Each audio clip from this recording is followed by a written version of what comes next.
The book by Jerry Sandusky's Victim Number 1 hit bookstores today. Silent No More is the story of 18-year-old Aaron Fisher from Lock Haven. The victim of sex abuse revealed his identity Friday to ABC News, but tonight he sits down with Newswatch 16 to talk about the book and his courage to come forward. For Aaron Fisher, it's a little hard being out and about in Lock Haven now without someone recognizing him. He revealed to the world last week that he is victim number 1, the one who stopped Jerry Sandusky. Many people came up to me shaking my hands and saying I did a good job and to keep my head up, and I'm helping a lot of people. So it was all, majority of it was all good. That's got to feel good. Yeah, it does. It's that relief that I don't have to keep looking over my shoulder anymore.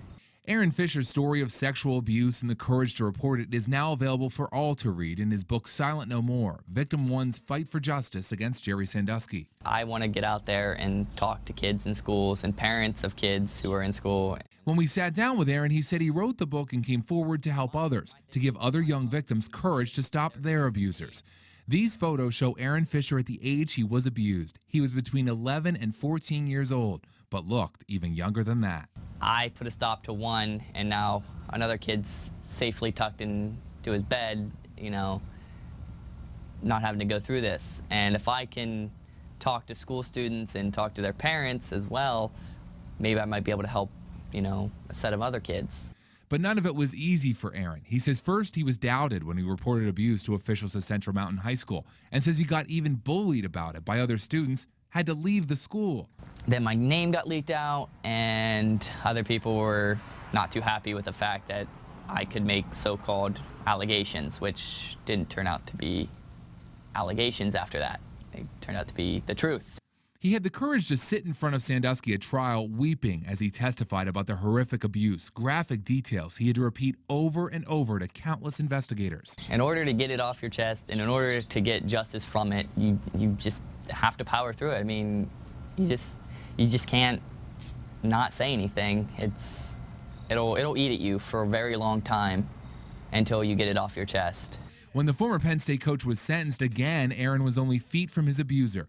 He says listening to Sandusky ramble about being innocent made him want to jump up and punch him. Sitting in the courtroom, my mom had to like cover my mouth because I was mumbling under my breath a bunch of things that wouldn't be good for TV.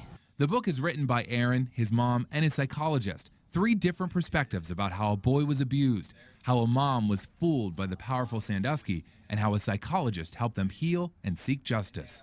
I never dreamed that it was this bad. I never dreamed that it was this big, that, you know, it would be this difficult. It was an honor the first day I met Aaron to have this young man at 15 years old have the courage to tell me what a celebrity had done to him. And have the courage to tell the world his story. You know, the damage is already there. You can't take that back. So, you know, I'm pushing forward. Coming up on Newswatch 16 at 6, we talk with Aaron Fisher about what he feels about Penn State and the NCAA sanctions, Dottie Sandusky, and how Jerry Sandusky behaved like a crazy ex-girlfriend. As for his book, Silent No More, it is available at bookstores and online. From Clinton County, who was molested by Jerry Sandusky, has his book coming out today. And just days after his exclusive interview with ABC's 2020, the man sat down with Newswatch 16's John Meyer to talk about things you didn't hear in last week's piece. John's here now with that. Scott and Marisa, Aaron Fisher says since he revealed his identity on Friday, all kinds of people in the Lock Haven area have been patting him on the back, showing him support. He's not giving many interviews, but he sat down to talk with us about the sexual abuse and his courage to report it. Aaron Fisher is 18 years old, now a young man living in Lock Haven with quite a story. But to really understand that story, you have to see these photos. This is Aaron Fisher at the age Jerry Sandusky was repeatedly abusing him, 11 to 14 years old. Most of you know Aaron as victim number 1. You don't want to be remembered for that? No, I don't. I want to be remembered for, you know, the good that I've done for people, like to help people, and the good that I did not only for the other victims, but for myself as well. That's why Aaron says he wrote the book, Silent No More, to help give other sexual abuse victims the courage to come forward. Aaron talked with us about the book and much more. He said at first he loved spending time with Sandusky, as he was showered with gifts and attention. It was awesome, you know. I bragged to my friends every now and then, but then after After some of the stuff started happening, I stopped bragging to my friends about stuff. You know, I told them that I went here and didn't give them any details. The former Penn State coach was brought down by details Aaron had the courage to tell authorities. But Jerry Sandusky's downfall also brought down Penn State and brought on severe NCAA sanctions. You know, I think that, you know, was kind of a bunch of bull. I don't think that they should have had that. Do I blame Penn State? No. Do I blame their students? No, not at all. You know, their students had nothing to do with this. It's just the people who were put in a position to help didn't. Another person in a position to help was Dottie Sandusky, Jerry's wife. Aaron says he was abused hundreds of times in the Sandusky basement, and she never intervened. You know, you could always hear the footsteps when you was down in the basement.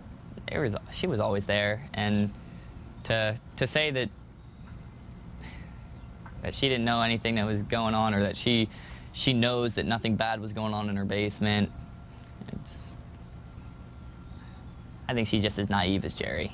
Aaron Fisher says he may never have reported Sandusky, but he says when he tried to avoid him, Sandusky acted almost like a bad ex-girlfriend. I figured if he just left me alone, I would never have said anything, but he was very persistent, and, you know, it was weird, and I didn't like it. So I knew what I had to do, and I didn't want to do it, but I figured that was the only way he was going to leave me alone. Aaron Fisher is right now working as a security guard. He plans to start college in January. He hopes to one day be a state trooper.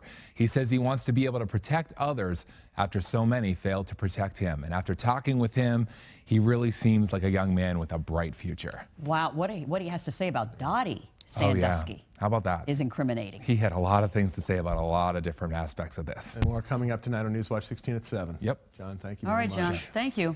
Silent No More. That's the title of the book that came out today, detailing the sexual abuse of Jerry Sandusky's victim 1 and his courage to report it. Aaron Fisher revealed his identity Friday to ABC News. Now he gives his only other television interview to Newswatch 16. John Meyer sat down with him in his hometown of Lock Haven to talk about the book and much more. Aaron Fisher and his mom, Dawn Daniels, say they were treated as outcasts by some in Lock Haven when he first came forward to say he was abused by Jerry Sandusky. Now they say they have all kinds of supporters. It was Aaron, after all, who first reported sexual abuse, leading to the investigation, conviction, and sentencing of the former Penn State coach. I strongly believe that in his mind he thinks he did no wrong, because he's done it for so long and was around kids for so long, and, you know, who he was. Look at Aaron at the age the abuse first started, 11 years old. Now look at Aaron at the age he reported that abuse, 14. At the time, Aaron thought he was the only victim. As time went on, I started thinking, what if there was other ones? What if there was ones before me? Why didn't they say anything? All these years later, Aaron Fisher now tells us at first he was angry others could have stopped Sandusky, but then realized how difficult it was for him to report it. He also told us how difficult it was to read nasty comments online, questioning him after he first came forward. Some of the stuff that people put on there was very absurd. Like, it was horrible. And I was like, how could a normal human being with, you know, emotions and feelings do this? How could you type something or write something about this when all the facts and all the evidence was there? The book Silent No More, Victim One's Fight for Justice Against Jerry Sandusky, tells Aaron's story, but it's written by him, his mom, and his psychologist. His mom gets angry when some people say they are just out for money. No matter how much money would ever be involved in anything, nothing will ever give him back his childhood. Nothing's going to change any of that. Psychologist Mike Gillum is the one who first pushed to prosecute Sandusky. There was actually threats against me. There were people threatening me. There were people that, you know, felt that we were trying to take down, you know, Penn State, when actually what we were doing is trying to prosecute a single man, a pedophile. The three teamed up to write a book of courage and hope about Victim One, who many now call Hero One. John Meyer, Newswatch 16, Clinton County.